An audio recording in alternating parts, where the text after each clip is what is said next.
Assalamualaikum warahmatullahi wabarakatuh. Kali ini kita akan belajar mengenai memperkuat posisi daya saing perusahaan dalam pergerakan strategis, pemilihan waktu, dan ruang lingkup operasi. Video ini disusun oleh kelompok 9 dengan anggota Yoel Silver, Sultan Galib Al-Ghaffar, Aura Widadatu Shishifa, Adelia, dan Nuraini Hidayati. Langsung saja yuk ke pembahasan pertama. Strategi menyerang atau ofensif dilakukan dengan memilih dasar serangan kompetitif, dengan mengeksploitasi dan menyerang kelemahan pesaing berdasarkan pemanfaatan aset, sumber daya, dan kapabilitas perusahaan, seperti merek yang lebih dikenal, produk atau sistem distribusi yang lebih efisien. Kedua, memilih target pesaing untuk diserang. Kriterianya, pemimpin pasar yang rentan, runner-up perusahaan, perusahaan yang berada di ambang kehancuran, perusahaan lokal dengan kemampuan yang terbatas. Yang ketiga ada Blue Ocean Strategy, yaitu menciptakan ruang pasar yang belum ada pesaing, sehingga tidak terdapat kompetisi di dalamnya. Selanjutnya ada strategi pemilihan waktu bergerak perusahaan untuk menyerang dan bertahan, potensi keuntungan penggerak pertama atau pelopor. Penggerak pertama bisa mengalami kesuksesan jika pasar merespon dengan baik, yaitu mendapatkan keuntungan dari posisi monopoli, sehingga memungkinkan untuk memulihkan biaya investasi dan membuat keuntungan yang menarik. Dari ini kita dapat 5 keuntungan sebagai pelopor pasar. Yang pertama, membangun reputasi perusahaan dan menciptakan loyalitas merek. Kedua, melindungi penggerak pertama dan dengan menghadapi biaya peralihan yang signifikan. Ketiga, menggagalkan peniru dan membuat perlindungan hak milik. Keempat, melihat adanya penurunan lawan pertama kali. Yang kelima, menciptakan dan menetapkan standar teknis untuk industrinya. Selanjutnya, memperkuat posisi pasar perusahaan via ruang lingkup operasional perusahaan. Yang pertama ada ruang lingkup vertikal. Ruang lingkup vertikal ini sejauh mana perusahaan terlibat dalam berbagai kegiatan internal meliputi beberapa banyak atau semua kegiatan yang membentuk seluruh sistem rantai nilai industri. Yang kedua ada lingkup horizontal, yaitu berbagai segmen produk dan layanan yang perusahaan berfungsi di pasar, seperti merger dan akuisisi.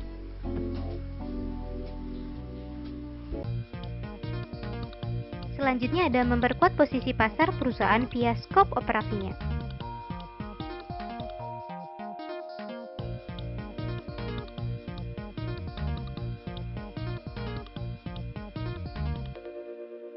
Berdasar pada keputusan-keputusan manajerial yang dapat mempengaruhi kekuatan posisi pasar perusahaan, yaitu keputusan skop operasi perusahaan, luasnya skala aktivitas, serta seberapa besar jangkauan pasarnya.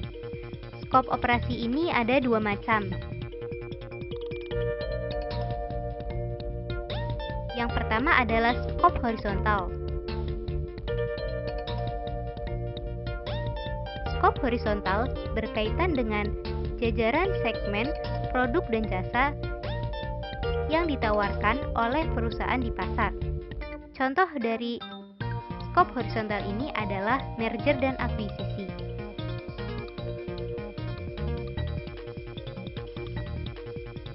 Selanjutnya ada skop vertikal. Skop vertikal berkaitan dengan sejauh mana perusahaan terlibat dalam aktivitas-aktivitas yang menciptakan mata rantai nilai keseluruhan dalam industri. Selanjutnya ada strategi merger horizontal dan akuisisi.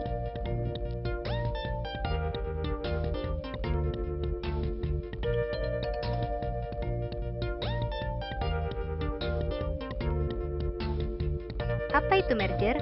Merger adalah penggabungan dari 2 atau lebih perusahaan menjadi wujud kesatuan perusahaan tunggal dengan perusahaan yang baru dibuat. Merger ini sering mengambil nama baru. Lalu ada akuisisi. Akuisisi sendiri ini adalah kombinasi di mana satu perusahaan pengakuisisi, pembelian, dan menyerap operasi lain yang diperoleh atau pengambil alihan perusahaan lain melalui pembelian saham.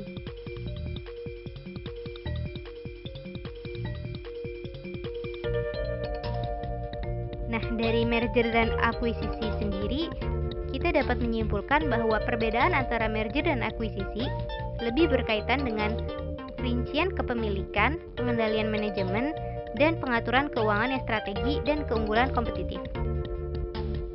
Selanjutnya ada strategi merger horizontal dan akuisisi.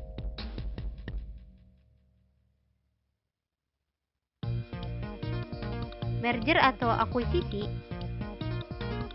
merupakan pilihan strategis yang menarik untuk memperkuat lingkup bisnis dan profitabilitas.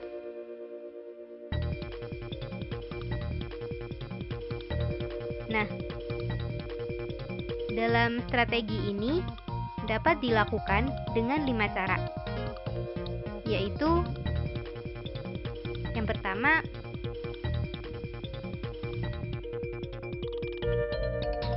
meningkatkan efisiensi operasinya.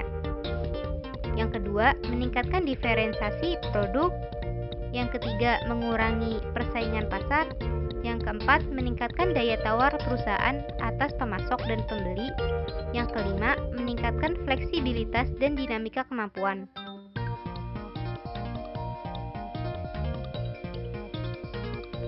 Selanjutnya ada faktor kegagalan merger dan akuisisi. Terdapat 4 faktor.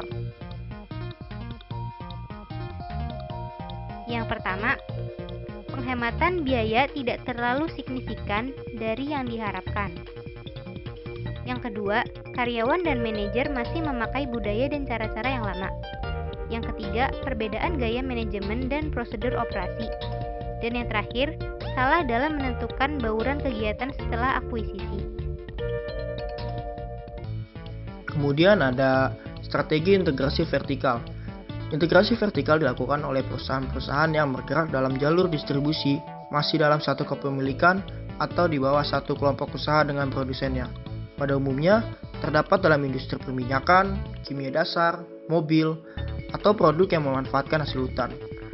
Strategi integrasi vertikal dapat bertujuan integrasi penuh, yaitu berpartisipasi dalam semua tahap rantai vertikal, atau integrasi parsial, yaitu posisi bangunan di tahap yang dipilih dari rantai vertikal.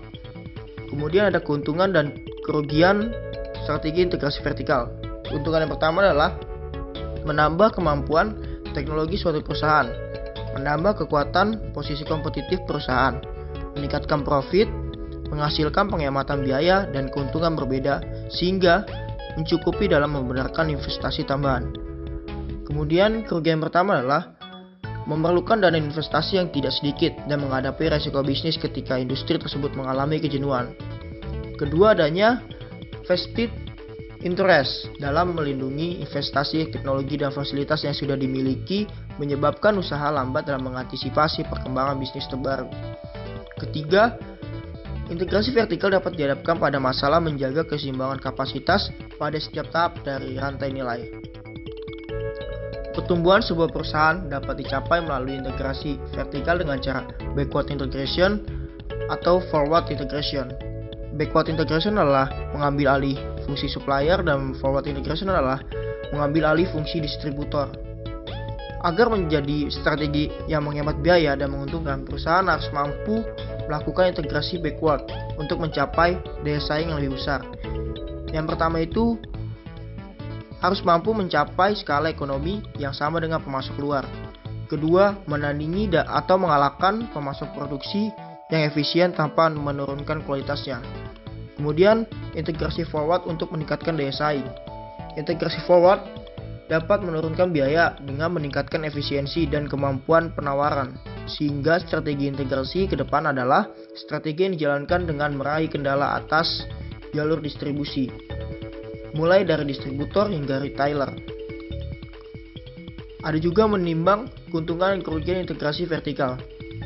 Suatu strategi integrasi vertikal dapat memiliki kekuatan dan kelemahan tergantung pada: pertama, apakah integrasi vertikal dapat menambah kinerja dari aktivitas strategi kritis dalam hal menurunkan biaya dan membangunkan keahlian.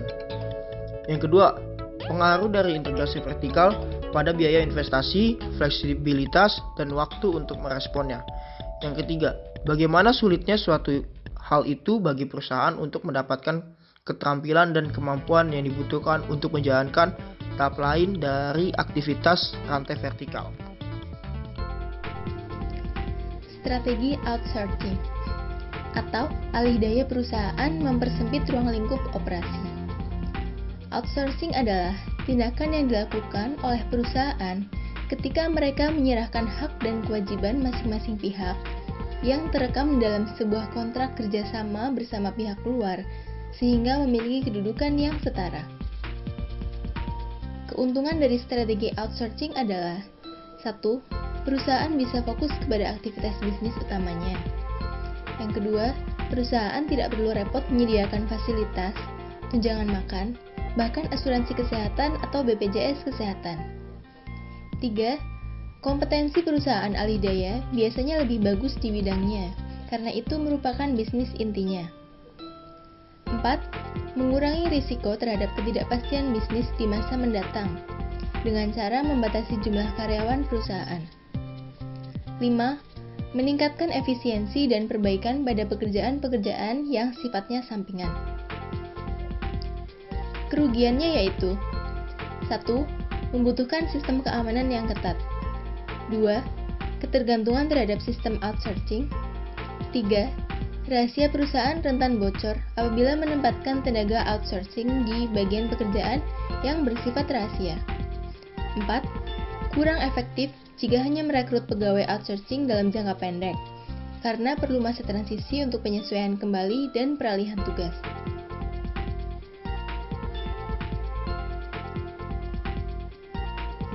Aliansi strategis dan kemitraan. Aliansi strategis dan kemitraan yang kooperatif menyediakan sebuah cara untuk meningkatkan beberapa keuntungan yang ditawarkan oleh integrasi vertikal, outsourcing perusahaan, dan merger horizontal dan akuisisi, sementara meminimalisasi masalah yang terkait. Aliansi strategis adalah kesepakatan resmi di antara dua atau lebih perusahaan yang ada kolaborasi strategis yang relevan dari kontribusi bersama sumber daya, risiko bersama, kontrol bersama, dan saling ketergantungan.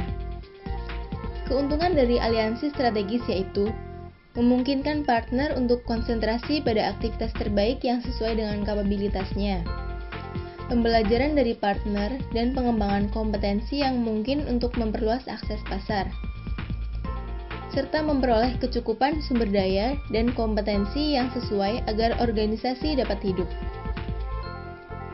Sedangkan kerugiannya yaitu, apabila perusahaan tidak menjaga aset dengan baik, maka aset milik perusahaan digunakan perusahaan rekan untuk kepentingan perusahaan rekannya sendiri. Memungkinkan adanya pihak yang tidak tahu mengenai masalah operasi, padahal efektivitas operasi kegiatan aliansi tergantung pada manajer operasional, serta sulit menemukan rekan usaha yang paling sesuai dan dapat dipercaya.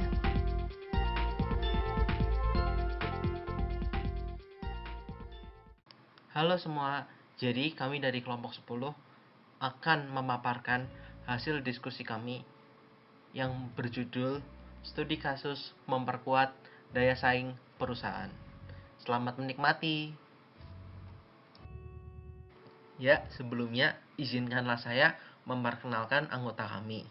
Yang pertama ada Dian Arif Wibowo, yang kedua Nisrina Indira Afifah, Angela Livia Iren, Izra Syamir Suargo, dan Fauziah Ilmi Maulida. Berikut adalah anggota kelompok 10 yang akan mempresentasikan diskusi hari ini. Ya, sebelumnya apa sih itu merger dan akuisisi? Merger adalah penggabungan dua atau lebih perusahaan menjadi satu perusahaan. Sedangkan akuisisi adalah memperoleh atau membeli perusahaan lain dengan cara membeli sebagian besar saham dari perusahaan sasaran. Selanjutnya, kita akan membahas 5 manfaat merger dan akuisisi. Yang pertama, meningkatkan daya tawar perusahaan terhadap pemasok dan pembeli. Yang kedua, meningkatkan fleksibilitas serta kemampuan dinamis perusahaan. Ketiga, mengembangkan diferensiasi produk. Keempat, mengurangi persaingan di pasar. Dan yang kelima, meningkatkan efisiensi operasional perusahaan. Selanjutnya, kita akan membahas alasan suatu perusahaan melakukan merger. Yang pertama, keinginan untuk mengurangi kompetisi, kedua untuk mencapai skala ekonomi tertentu, ketiga untuk memperoleh sumber bahan baku yang murah, yang keempat untuk mendapatkan akses pasar atau dana yang relatif murah. Merger horizontal adalah merger yang dilakukan oleh usaha sejenis. Lalu contohnya merger antara Bank Niaga dan Bank Lipo menjadi Bank Jim Niaga. Jim Niaga menggabungkan layanan private circle dan VIP banking. Jim Niaga Private Banking adalah nama baru bagi layanan Bank Niaga Private Banking yang ditujukan pada segmen high net worth individual. Ya, latar belakang kami memilih kasus ini adalah karena mengambil dari salah satu strategi memperkuat daya saing suatu perusahaan dengan cara merger. Dalam pembahasan kasus ini adalah kedua bank tersebut memutuskan untuk merger agar mampu bertahan dan bersaing dalam kompetisi dengan bank-bank yang lainnya. Untuk selanjutnya, persyaratan yang harus dianalisis terlebih dahulu dari kedua bank yang akan melakukan merger. Persyaratan yang harus dianalisis: 1. Kondisi keuangan masing-masing. 2. Kecukupan modal. 3. Apakah dapat memberi manfaat. Alasan merger Bank Niaga dan Bank Lipo. Penjabaran merger Niaga dan Lipo merupakan dampak dari diterapkan aturan kepemilikan tunggal atau Merger statutory merupakan jenis penggabungan usaha di mana hanya satu dari perusahaan yang bergabung yang akan bertahan, sedangkan perusahaan lainnya dibubarkan.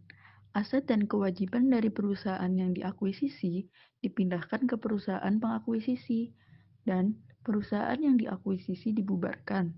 Setelah merger, operasi dari perusahaan yang dulunya terpisah sekarang berada di bawah satu entitas. Maka itu, Bank CIMB Niaga dipertahankan karena memiliki aset lebih besar, sedangkan nama Lipo Bank masuk kotak sejarah sebagai penggabungan yang akan menguatkan posisi CIMB Niaga dalam persaingan industri keuangan di Indonesia. Untuk penjelasan selanjutnya yaitu proses penggabungan.